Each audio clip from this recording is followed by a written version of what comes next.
Hello, everyone. This is the 78th episode of the Soccernostalgia Talk Podcast. As always, this is Sean from Los Angeles, and I'm joined by Paul from Shipley in England. For this episode, we interview Spanish author and historian Mr. Sergio Vilariño Ferreiro as we discuss Real Madrid's La Quinta del Buitre generation of the 1980s. Mr. Sergio Vilariño Ferreiro has been on the podcast before discussing the Spanish national team. Mr. Vilariño is the author of México 50 años de fútbol en color. Welcome back. Hello, Shahan. Hello, Paul. Thanks for having me. Before discussing the origin of this term, take us back in time and discuss the beginnings of these five players. Four of them, Sanchis, Martín Vazquez, Butragenyo, and Michel, were from Madrid. And Pardeza, the fifth one, was from Huelva in the south of Spain and joined the club when he was around 14 or 15 years old. Sanchis, who joined the club at 12, if I'm not mistaken, was the son of Manuel Sanchis, a former Real Madrid player who won the sixth European Cup in 1966, among other trophies, and was also a Spanish international. Butragenyo was the son of a perfume merchant. He played football for his school team, which was Colegio Calasancio, and other lower division teams before joining the Real Madrid Academy. He was fairly old when he joined the club. He was like 16 or something that nowadays it would be almost impossible. And actually, his scouting report recommended him for the role of attacking midfielder instead of forward. Martín Vazquez and Michel, who entered the academy at 13, were famous already during the time at the academy. They were considered the brightest prospects of their generation, especially Michel, who was much more of an extrovert than Martín Vazquez. He was already a small celebrity because of his ability. So those are the five guys who are going to be known as La Quinta. All of them had spent 3-4 years at least in the club's system, and they fit it perfectly. They understand really well the ethos of the club. Can you introduce the five players a little more and just say when each of them made their first team debut? Oh, sure, yes. So the first two to appear in the first team were Sanchis and Martín Vázquez. It was December 4th, 1983 against Murcia. Real Madrid won 1-0 with a Sanchis goal. So he was ready to contribute. At that moment, he was playing as a midfielder or also as a central defender or a libero. He was very skilled. He loved to run with the ball, pass players, dribbling, and join the attack. His physical condition was excellent. He was very confident, very good in the air. Martín Vázquez, on the other side, he was a creative midfielder, almost two-footed, great technique, very good passing ability, and an excellent vision of the field. He was also kind of an introvert, so things were never easy for him. It took a while for Martín Vázquez to establish himself as an automatic starter in the team. Then later that month, on New Year's Eve, 1983, Pardeza made his debut against Espanyol. He played, I think, 3 more games that season before going back to Castilla, Real Madrid's second team for the 84-85 season. He was a small forward, very mobile, skilled, with a sixth sense for positioning himself in the correct spot in the box. The other members of La Quinta always talk about him as the most skillful of the whole group. Then the next one to make his debut for the first team was Butragenyo. It was in an away game at Cádiz in February 84. He came in as a substitute with Real Madrid trailing 2-0. And he always tells the story of how Di Stefano yelled, "Nene, calenta," which is something like, "little boy, warm up." And he didn't realize that the legend was talking to him. So, but anyway, he got into the field, he scored 2 goals and set up another, and Real Madrid won, and he became an instant success. And the last one to make his debut was Michel. He had to wait till next season. Michel was the only member of La Quinta who played the entirety of 83-84 with Castilla. He made his debut in this September 84 in the first game of the next season. It is interesting because unofficially he was also the first one to play in Primera División. In 1982, there was a football strike and the club played games with their second teams. The clubs played the games with the second teams.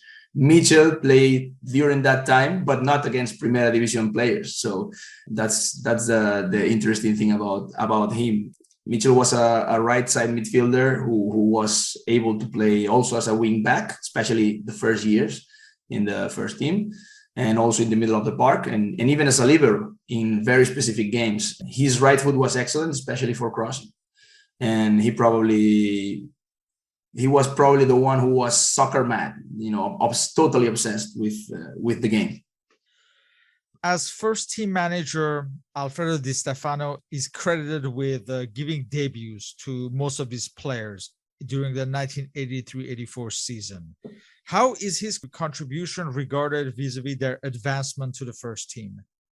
Oh, well, the club didn't have any money. So giving the chance to players from the academy was the obvious choice, especially because Castilla had been doing great things since the beginning of the decade. Remember that Castilla played the Copa del Rey final in 1980 against Real Madrid, the first team. And they defeated Athletic Bilbao, Real Sociedad, who were going to become the dominant forces in Spanish football during the first half of the 80s. And they also eliminated Sporting de Gijón, that at that time had a very good side, competing in the first positions of the league and doing deep runs into the cup. A player like Ricardo Gallego was the best example of the quality that the academy could produce. And on top of that, Castilla were killing it in that season, 83-84, in the second division. They were beating everybody, playing good football and bringing around 50 or 60,000 people to the Bernabeu for the games. So after the famous article about La Quinta by Julio César Iglesias, there was a little bit of pressure for Di Stefano to make them play in Primera División. The first team really was not skillful enough. And so those young players became really useful. Di Stefano will leave the club after this season, but his successor will be Amancio Amaro, who was the Castilla coach, so it made sense. In general, at that time, how rare was it for a Castilla player to make the first team? Less rare than nowadays. With the number of foreigners limited to 2, the Spanish clubs had to look into their academies to provide decent squad players at least. So if there was the opportunity, bringing up some kids from Castilla was very useful. In 83-84, if I'm not mistaken, the first team had 9 players that came directly from the academy. This is a lot. There were Agustín, García Remón, Camacho, San José, Chendo, Gallego, Salguero, Pineda, and Cholo. And you have to add the 4 members of La Quinta who made it their debut that year. So that's a total of 13 academy players in a squad that was obviously shorter than nowadays. So that's a lot. That also talks a lot or says a lot about the situation financially of the club. Emilio Butragenyo was the most hyped and the first of this group to achieve attention and international recognition. What made him stand out? I think Butragenyo was a very special player. He played competitive football relatively old, as I said, till he joined Castilla at 16 or even 17, I think 16. He was playing for his school team. That was not common even at that time. He was not very fast, but he was skilled and able to turn very quickly, which was very useful inside the box. But his main asset, I think, was that he was very calm in the area. He was able to stop in the middle of the box, surrounded by players, drop a shoulder or make a feint, and he would leave his marker for dead. He had a very good vision of the field too, so he was excellent combining with other attacking players, especially in tight spaces. So we will see it with his combination with Hugo Sanchez and Jorge Valdán, for example. What's the origin and who coined the term La Quinta del Buitre? Oh yeah, that's That's a very common story. All came down to an article about that Castilla team that was doing so well that year. Julio César Iglesias, a very prestigious Spanish journalist, wrote about the team, the coach Amancio Amaro, former Real Madrid player, and especially a group of 5 players who were considered the most brilliant ones of the whole bunch. The article was entitled Amancio y la Quinta del Buitre. So it was something like Amancio and the Vulture Squad. But we also have to know or have in account that Quinta in Spanish refers to a group of people who were born or graduated the same year. So it's similar to what we have with Manchester United and their class of 92, right? Also, Julio César Iglesias says that he was trying to talk about that 5th gear that Butragenyo seemed to have in the area. And that was something special at the time because most of the cars only have 4. So he had that 5th one that was, that made him special. So it is a mix of both meanings. Also in that article, Iglesias strongly recommended, pushed Di Stefano just to promote these players. He was basically saying that the first team was just not good enough.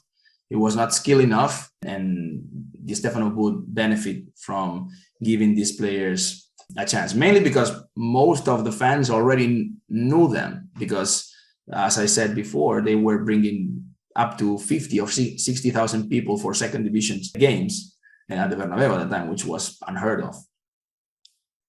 And let's remember that Emilio Butragenyo was known as El Buitre. El Buitre, yes, because of his last name, which remembers the word buitre, right, in Spanish, Butragenyo. And so that was a little combination of all those factors.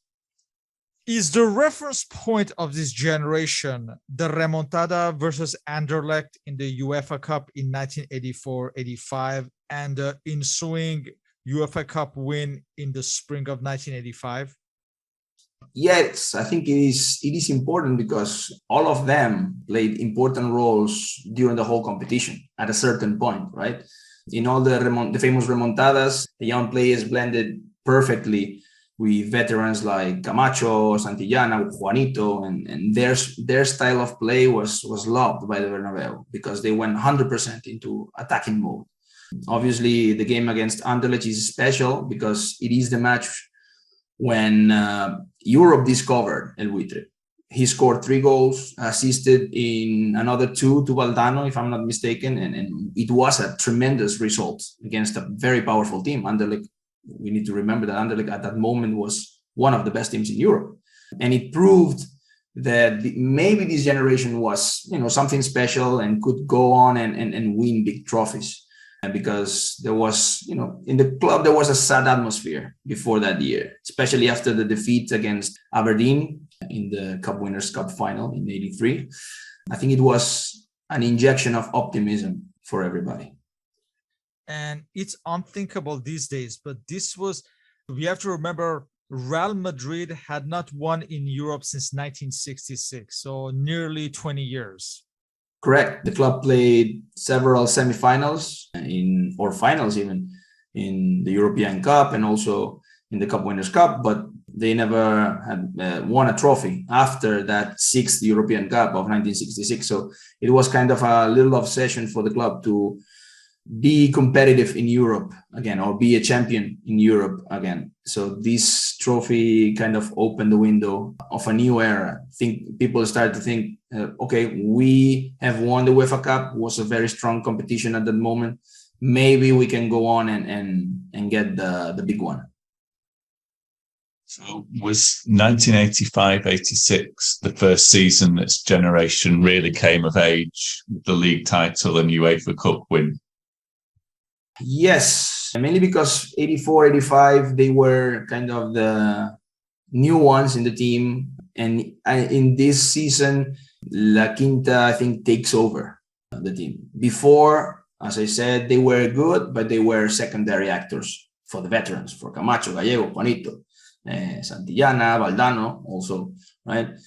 But this season, they are going to become the main stars. And they did it by playing good attacking football, winning La Liga after 5 years, which was a lot of time in terms of Real Madrid. It is also the season where they got their confirmation as also at an international level for some of them, especially Butragenyo and Michel, who by the end of the season they were traveling with the national team to Mexico for the World Cup. Although we need to remember that Butragenyo was part of the Spanish national team who traveled to France for Euro 84. So he was with the national team barely 4 months after making his debut, which obviously makes him a special player already. And let's remind everyone the circumstances for his 1984 Euro selection. Hipólito Rincón was the starting striker for Spain, but he was injured on the eve of the Euro finals.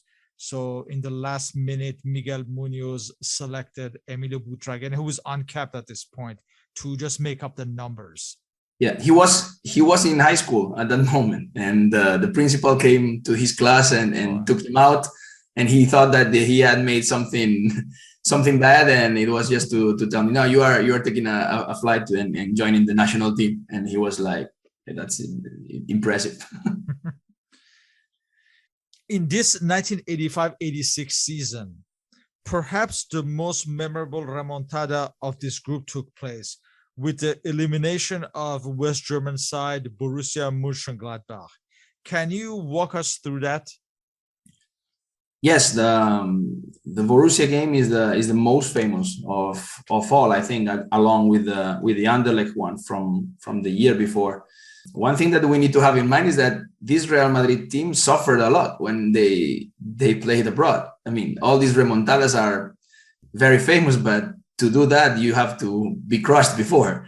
So every time they traveled in Europe, especially Northern Europe, there was a strong possibility of them being destroyed. But as a lot of those players confirmed, that same group was heavily beaten the year before by Anderlecht, also Borussia Mönchengladbach, Inter several times. But the veterans, as soon as they were crushed, the veterans started to talk about the remontada. Butragenyo always says that when he was going back to the dressing room after losing 5-1 in Mönchengladbach, he heard people yelling and shouting, and he thought that there was a fight somewhere.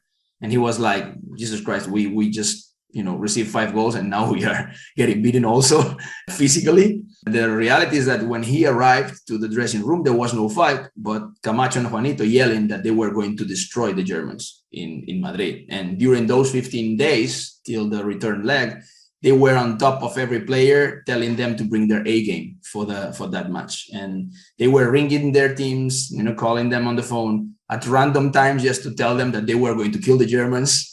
And they were challenging the youngsters to show how good they were. Michel always says that sometimes he was in the dressing room or practice, and suddenly out of nowhere Camacho or Juanito appeared, and he was like, I want to see you next Wednesday. Now in next Wednesday is when you have to show how good you are, and things like that. So when the day came, there was like 100,000 wild Madridistas in the stands, and the scenario was set. And Real Madrid went out with a very offensive 11, attacked the entirety of the game. And I think Borussia Mönchengladbach, the players were shell shocked.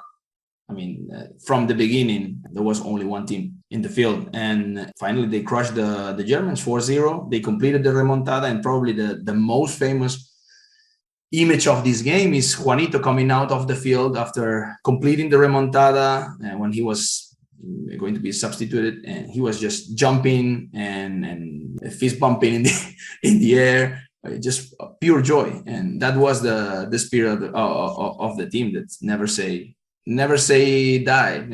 They were ready to go at it, even if they were heavily defeated in the first game.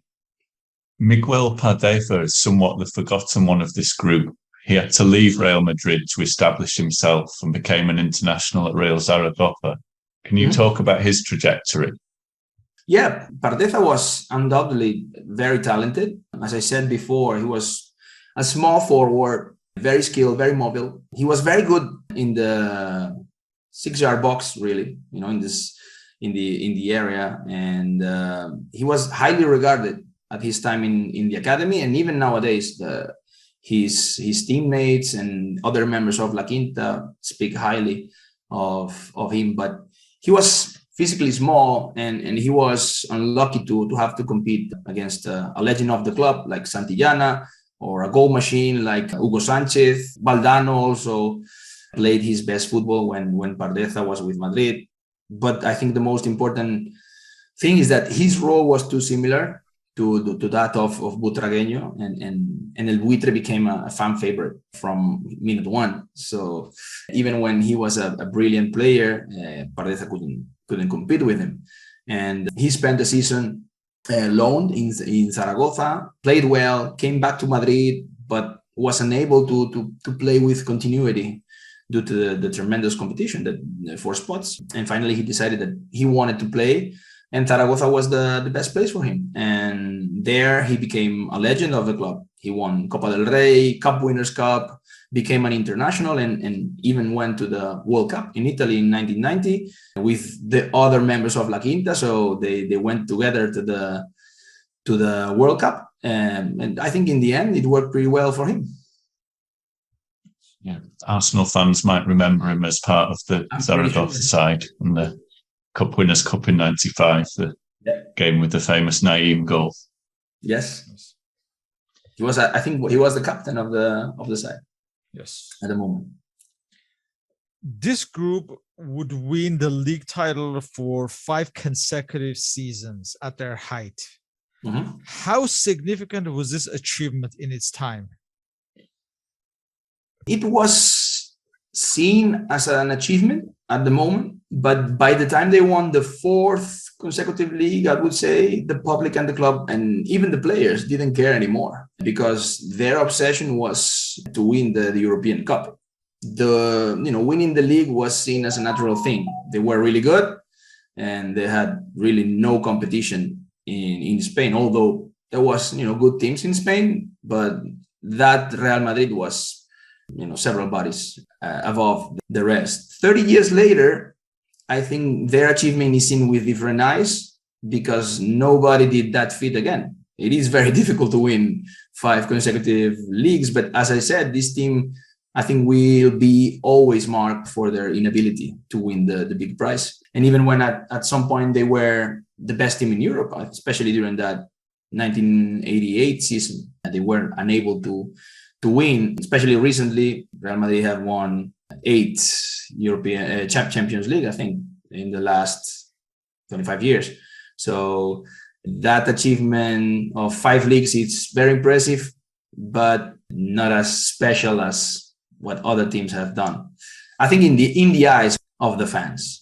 But the team is remembered very fondly anyway. Yeah, as you mentioned, the Champions League or the Champions Cup was the main aim, and it seems a shame that this group didn't win that. They reached the semi-finals 3 years in a row. And did you feel that maybe the 87-88 team was the best of these seasons? Yeah, no doubt about it. The team was at its best that year. La Quinta del Buitre was already very established in the team. The veterans added depth to a long squad. I think they were moving around 16, 17 players deep, which is a lot for the 80s. And players such as Hugo Sanchez, Gordillo, or Jankovic were the perfect fit for the system. And Leo Ben Hacker, the Dutch coach, was great for them. He was willing to unleash their potential, giving them freedom to attack, to exchange positions, to feel comfortable on the field. Right? And that was the main, I would say, the main characteristic of this team, that they didn't follow traditional tactics like 4-4-2 or 3-5-2, whatever. They played based on their roles, on how they felt comfortable, right? So every time you change the player, the face of the team changed also, because the idea of Ben Hacker was to use each player in the position or doing the things that they did best, right? So that's what I think this 1987-88 season is their peak. This was probably, as I said, their best season, eliminating strong teams such as Maradona's Napoli, Porto, who were the European champions, Bayern Munich, the biggest rival for Madrid in Europe and the team that eliminated them the year before. But in the end, they slipped at the apparently easiest obstacle, right? Although in reality, that PSV team was very good, very hard to deal with, very experienced, and also very lucky. The members of La Quinta always says that 1988 was their biggest chance, and that loss left a mark on the team in terms of confidence. They said, like, if we didn't win it this year, maybe we are not going to win it. Was this year maybe when Michel was at his peak? He did actually get quite a lot of attention in England around this time, and ahead of that European Championships, he was always identified as the key player and most creative player. Yes, Michel, I think, I don't know if it was this year or the year before that he was fourth in the Ballon d'Or. 87, yes. That's 87, right? So he was already very well known in Europe, and he was such a great player. Butragenyo is obviously the face of the squad, but personally, Michel is my favorite. He was also a fighter. He really felt for the team, for the club, and in terms of skill, I don't know if there was anybody in the squad that was better than him. He was the key player because he could play in defense. He was very good just playing on the right in midfield, but he could also play in the middle of the park, and he was very good there. We saw it with the national team because he played as a central midfielder, really, with Luis Suarez, Spain, especially in the World Cup. Yeah, I think he was, if not at his best, was getting there. He was a key element of the team. He was scoring also a lot of goals. He was very important, for example, during the remontada against Porto in Das Antas in Portugal, and just following the exploits of Paco Llorente, the 12th man of that squad. And Michel was the executor there. So yeah, he was a very complete, an all-around player, and at that moment was really, really good. He was also probably the one who took the loss in Eindhoven the worst way possible. He wanted to punch the ref, and then he always says that he locked himself in the bathroom and he was just crying for 1 hour, and they had to go and take him out because he was not ready to leave. So probably the one that was more shocked by the result. He was very confident also. There is a recent documentary 2 years ago from Canal Plus about La Quinta del Buitre, and he always, when he talks about this season, he was like, we didn't care who was coming, just, you want the Bayern, bring us the Bayern, we are going to win anyway. And probably he was very surprised with the outcome of that PSV match. Was the 0-5 loss to Arrigo Sacchi's AC Milan in 1989 the reference point for the beginning of this team's demise? I think it was the confirmation point of what we just were talking about. After PSV, there were doubts. Like, maybe we are not good enough. Maybe we are not going to win. After this, there was like, wait, this is impossible. We're not going to win the European Cup. After 88, the club made a big bet. They replaced Jankovic, a player who fit really well into the team dynamics, being their playmaker, for a big star such as Bernd Schuster. The German was a better player without a doubt, but with the benefit of hindsight, he was not a better player for this team. He liked to absorb a lot of the offensive organization. Everything had to pass through him. He liked to run with the ball, and that didn't fit the team that well. Jankovic was a passer. He was always, trying to find the easiest solution to keep the ball moving. And with Schuster, I think the team became too unidimensional. They only knew one way to play. So if that was not working, they didn't have another option. And that played against them when facing Milan. It was the perfect fit for Italians and the worst possible matchup for the Spanish. We have to remember that Milan had suffered a lot during that year's run. They were about to be eliminated by Red Star Belgrade. But as they say, styles make matchups. And for Ben Hacker and La Quinta, it was really the end. Because during that season, they destroyed, the season after, they destroyed everybody on their way to win, the fifth consecutive league and get another shot at the European Cup. But the window for the European Cup was smaller with Sanchis Milan in place. And the year after, they eliminated Madrid again. The team, like you said, they went through emotions, and domestically, they won the league titles with John Toshak in charge. Yeah. But something had changed in Europe. And like you said, the confidence was gone. And they lost to Milan, but not 5-0, but they were eliminated. Milan were clearly a more superior team. Yeah. And were clearly the team on the rise on the European stage.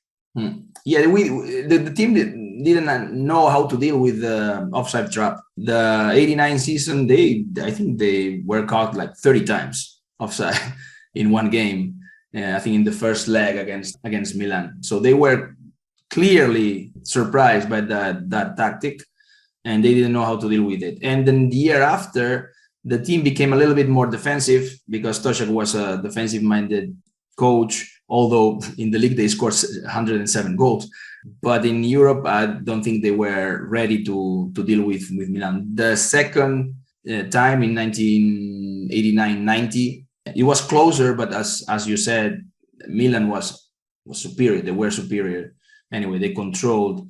And we know that second Milan run to the European Cup in 1990, they basically were kind of coasting.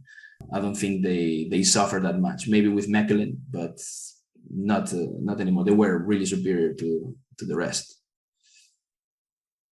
After Pardeza, Rafael Martin Vazquez was the next player of this group to leave, and he left to join Torino in the summer of 1990. It was a controversial move. Can you describe his departure? Yeah, Martin Vazquez had exploded that season. As we said, his personality made it more difficult for him to establish himself in the team. But he became an excellent offensive playmaker, good passer of the ball, and on top of that, he added goals to his repertoire that year. He also bulked up. He became stronger, and that was key for his success. As I said before, it took a while for him to establish himself as a first-team automatic choice. He was always playing a lot, but being starting 11 in every game, that was not easy for him. But with Valdano and Juanito out of the squad for several reasons, he really stepped up. And in that 89-90 season, he was probably Madrid's and Spain's best player. He arrived at Italia 90 as the main man for the national team. He was the point of reference, probably with Mitchell. But he had certain problems to renew his contracts. He felt that he was not valued the same as Butragenyo or Mitchell, although he was paid very well by the club. I think it was more a feeling of maybe the fans don't regard me as high as other members of the team. When Torino came with an offer, with a lot of money, obviously, that at that moment in Italy, there was a lot of money to pay for good players. There was this state of confusion at the club. What is happening here? Martin Vazquez wanted to stay, but there was some kind of conflict with his agent also and Mendoza. And in the end, there was this misunderstanding, and he accepted the offer and left for Turin, leaving a sour taste in the mouth of the fans and the club, because at a certain point, everybody was very sure that he was going to stay. The project could continue with him. Suddenly, boom, he was gone. In Italy, he did fairly well, but he was never the same as in this 89-90 season. It was probably his best season of his whole career. Even when he came back to Madrid, it was a different player. He never was the playmaking machine that he was in 89-90. Yeah, it was unusual for Real maybe to be seen as a selling club rather than a buying club, and Torino not necessarily the biggest team in Italy at the time. Yeah, they were a bit of a surprise. Just promoted that year. Yeah. So it was very surprising that they could actually take one of Madrid's star players just by offering more and more money. We have to remember that La Quinta del Buitre were known as the 100 million club because Mendoza paid 100 million pesetas at that moment for them to stay at the club. And when Torino came, that was not enough to keep Martin Vazquez happy in terms of money. And I think that played against the club also, because if you offer more money to Martin Vazquez, you have to offer more money to the other members of La Quinta, and the club was in a tricky financial situation. So it was a mixture of all these elements that played against the club. And as Martin Vazquez said, probably against him also, because he was not happy to leave. There's images on the internet where you can find them of him arriving to Torino or to Turin, and he was not happy. He was clearly not thrilled to be there. But he was a professional and he played decently well for 2 years. They made a deep run in the UEFA Cup later in '92, I think. They eliminated Madrid actually. So in the end, it kind of worked, at least in terms of money for him. After Martin Vazquez's departure, Real Madrid had one of its worst seasons in 1990-91. Was the poor form due to his transfer, or had the group just reached its limit? I think it's a mix of both. Martin Vazquez's replacement, Jika Haji, didn't reach the level of play that everybody was expecting from him, although he was not bad, and the year after he played better. And some of the key members of the squad were not at his best anymore, such as Hugo Sanchez, who had an important injury. Gordillo, was getting older. And on top of that, Gallego, who was a important, figure in the dressing room, had left for Udinese the year before. Camacho retired. And there was a lack of actual leadership in the team. And the new players were not as good as them.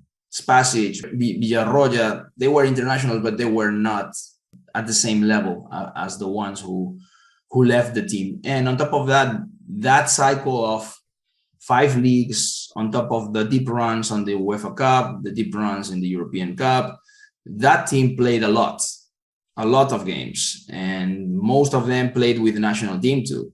So they didn't have a lot of rest, and eventually I think the team broke physically and mentally. There wasn't the motivation to win the European Cup was not there anymore, because they realized that they couldn't, at least as long as Milan was there. And I think that altogether played against them in this 1991 season. But regarding the members of La Quinta, they kept playing well. Butragenyo won his only top scorer trophy that season. But the team was really irregular in its form. Toshak was a very defensive-minded coach who really didn't fit well with the team ethos. They were ready, they were willing to attack, and Toshak was always playing on the defense first. And I would think that was a transition year, really, because even Di Stefano came back to coach the team, and from the beginning of the season, Barcelona and Atlético de Madrid were better. They had these two horse race for the title, and from the very beginning it was clear that this was a key moment for Madrid. Really, they had to decide if we're going to keep the core of that team together and try again next year, maybe try some reinforcements, or get rid of part of the squad and renew the team. And in the end, I think it was a little bit of both. And the first part of the 90s it was hard for the Madrid fans. Yeah, well, sorry to remind you a little more, but the decline of this group coincided with the rise of Barcelona's dream team and the famous last day title losses at Tenerife in 1992 and 1993. Yeah. Was that the point at which the fans had lost faith in this group? Were they over as far as they were concerned, or did they still have belief in them? I don't think the fans considered the team done. Actually, they came, very close of winning 2 league titles against a very strong Barcelona side. And as soon as the new pieces improved, Hierro, for example, Fernando Hierro became important. Ricardo Rocha was okay. Hadji played better the second season. So the team was getting near of trophies again. The first of those 2 losses in Tenerife is really difficult to explain. I still cannot get over it, especially that third goal when Sanchis just kicks the ball back to Bullo and he just tries to catch it, and everything is a total disaster there. But what I have to admit regarding this is that there was an atmosphere of big changes around the club. There was no money, although the club kept spending on some players to remain competitive, very similar to what Barcelona is doing this summer. But the feeling was that there was not a modern club anymore. And certainly not close to Milan or Marseille, clubs that at that moment represented the idea of super clubs. We were a very traditional club in a moment when rich men or businessmen were taking over the important clubs in Europe, and they were spending a lot of money. Real Madrid maybe could spend some money in one signing a year, but at that moment, 92, Milan was breaking the world record 3 times in the same transfer window, for example. And they were hiring or signing the Ballon d'Or to be the replacement of his number 9. So it was difficult for the club to cope. And it took a while to become a modern club. I don't think it became a modern club till Florentino Perez took over in 2000.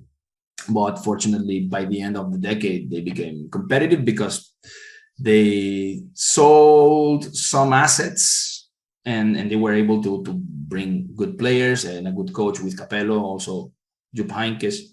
Bosman. That's what changed everything. Yeah, absolutely. But at this moment, 92, 93, we were just trying to survive and wait for better chances. Of the remaining members of La Quinta, it appeared that Michel and Sanchis were maintaining their levels, and it seemed that Butragenyo was the one who faded first. It seems from an outside perspective. Was that your feeling as well?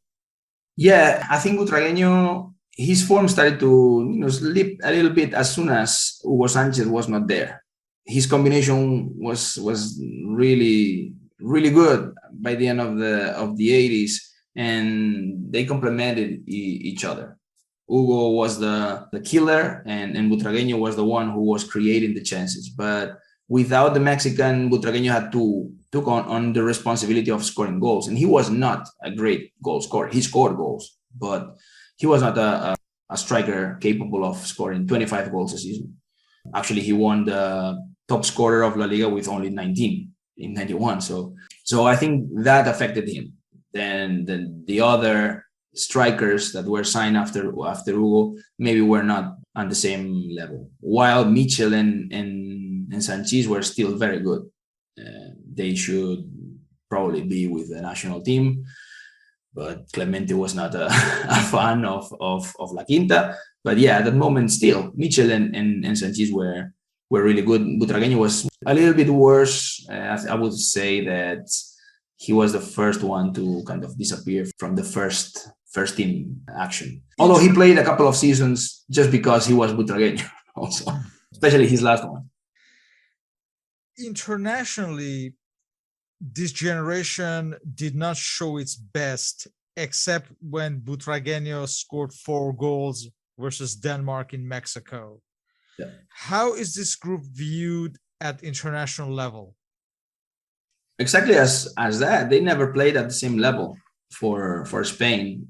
Although I would add to those bright spots Michel's performance at Italia 90. I think he was pretty good. The hat-trick against Korea, that's right. Yeah, and he scored against Belgium during the first round. Was pretty good, although after that Spain had a early exit.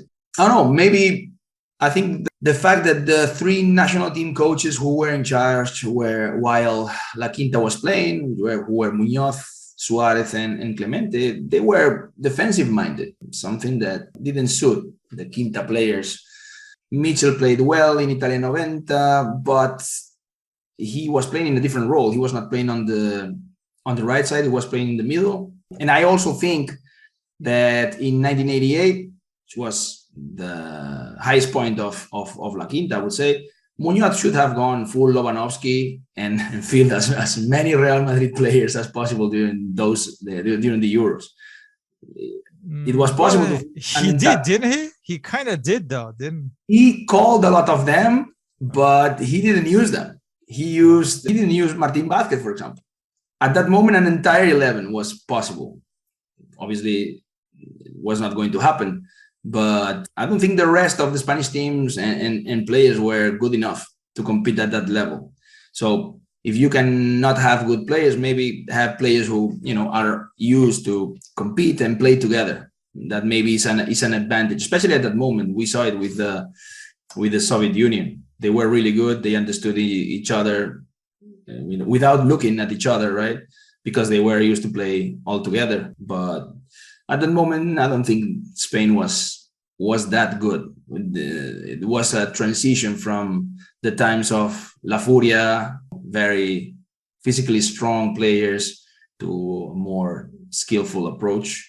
And we were just caught in the middle, I would say. And obviously with Clemente, by the end, it was the beginning of the 90s, and he was not a fan of La Quinta. I don't think he liked that type of player. He was worried also about the influence that they had in the dressing room, and he was very quick just cleaning it up. And he started from zero, and I think the last one was Michel. He was in contention just to go to the World Cup in '94, but the moment he was left out, it was clear that La Quinta was done at an international level. In the summer of 1995, Martin Vazquez left again to join Deportivo La Coruña. Butragenyo joined a Mexican club, Celaya. Michel joined him the following year, and this left Sanchis as the lone remaining player of La Quinta. So at this point, we had a new generation led by Raúl, and the Bosman ruling changed Real and the world of football. Can you talk about these changes, how it affected Real specifically? Yeah, well, I think we already talked a little bit about this. We know that the club was not in a good position. The Bosman rule ultimately benefited the biggest clubs because they were able to sign more players of a higher level, right? And 95 was a year where Real Madrid was starting to change the whole squad. The La Quinta moment already passed. We already saw it with 94-95 league title led by Valdano, right? Martin Vazquez played a little bit, but then he got injured and he was not important anymore. Michel was still in good shape, but he will have a very important knee injury the year after, and he probably he never came back. At a decent level. He was 31 already, so he was already kind of leaving the main stage at that moment. And by this time, as you said, we have Raúl. And Raúl was the face of the new generation, the successor to El Buitre, and people were kind of excited about this new prospect. We also had from Castilla, we had also Guti and Álvaro Benito, who were on pair really with Raúl. Álvaro was considered the more talented one, but he had two very important knee injuries, and he never really played even any first division football. He played really few games and then retired because he was not able to play. Guti, we know him, very talented, but maybe his attitude, his mindset was not 100% into the game. He was enjoying playing, but also off the field issues. And Raúl was the real deal. He became the main star of the team at that moment. But that season, 94, 95, 96, right? That was a moment when Martin Vazquez, Michel, Butragenyo left. And I think La Quinta was an example of how legends should leave the club. Butragenyo, Martin Vazquez, Michel left when they felt they were not up to the required level anymore and didn't create any problem. I think the fans valued that a lot, because nowadays big stars is that they just don't want to leave. They want to squeeze everything that they can from the club. But maybe that was the difference, because they felt, the badge. They felt that Real Madrid gave them more than what they did for the club, right? So they left, and Sanchis remained and became the link between La Quinta and the European Cup. In the end, they were able to win it through one member of that generation. Chendo was also there, so he was kind of a sideshow, but he was also there from the 80s team. Which manager do you think got the best out of this group? Leo Benhacker or Luis Maloney?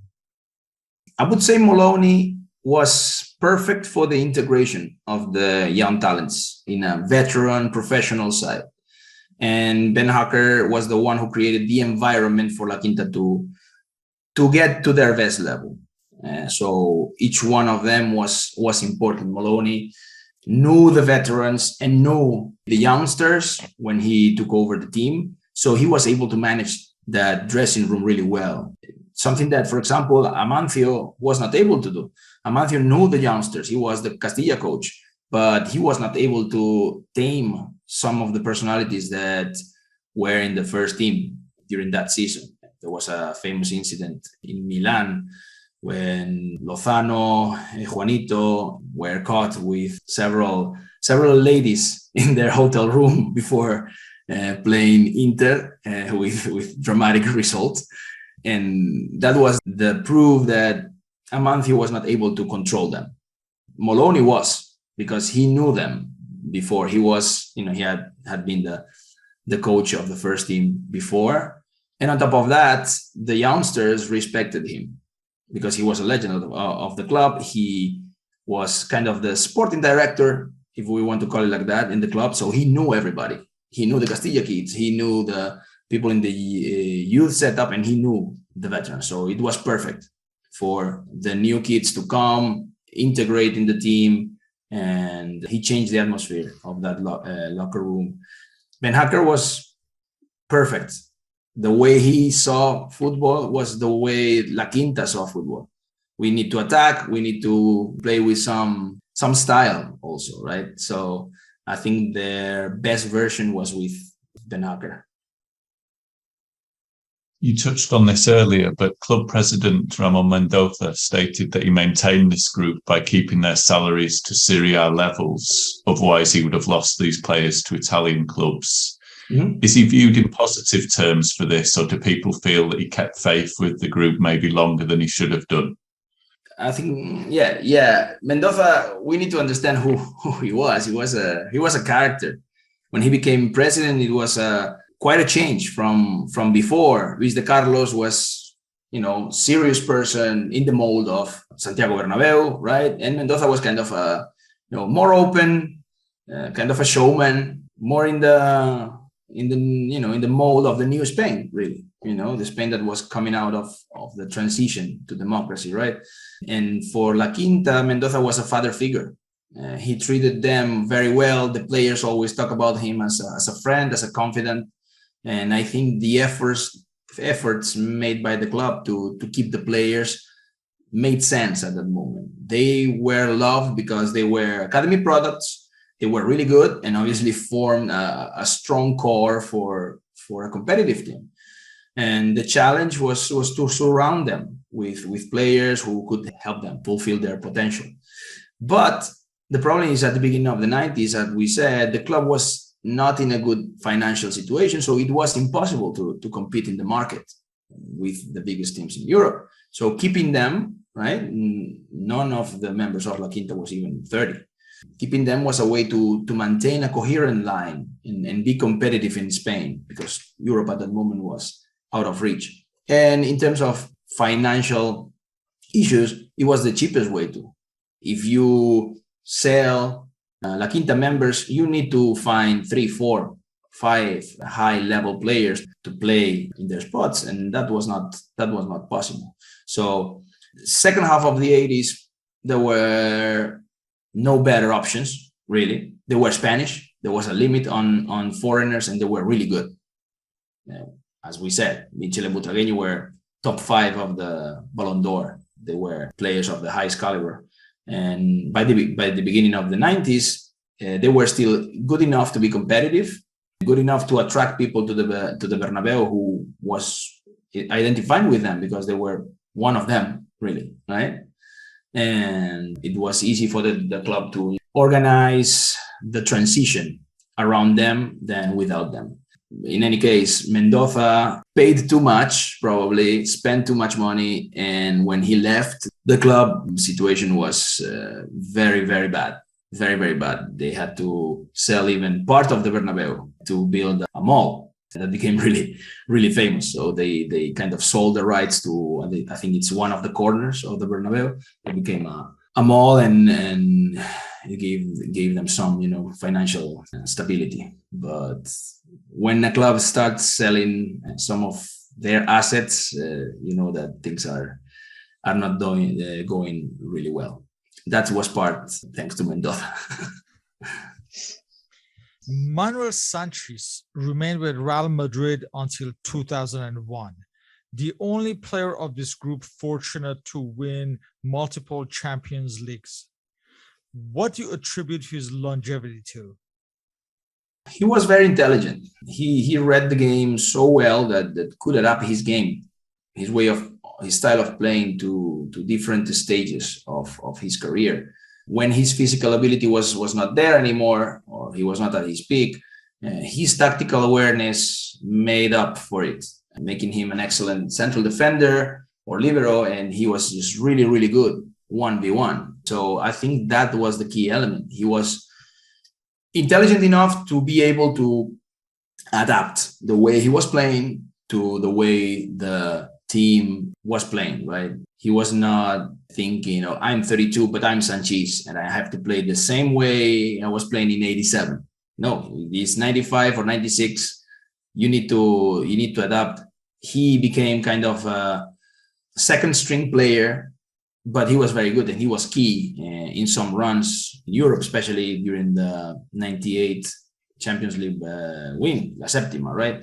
Because he became the perfect pairing for Fernando Hierro. Fernando Hierro was the boss of Real Madrid defense, and Sanchis was his sideshow, right? He was able to, stay back, control, read the spaces, and allow Hierro to move up with the ball. Because Hierro played in a very similar way as Sanchis played in the 80s.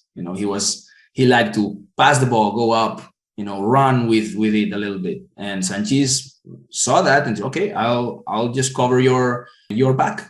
So he allowed indirectly Hierro to reach to his best level also. In that aspect, he was very intelligent, and he also was a calm presence in the dressing room. And having a captain who is experienced and knows how to deal with a lot of these problems who are cyclical in football, it is important. So he stayed till 2001. He barely played that year, but he was still an important member of the team.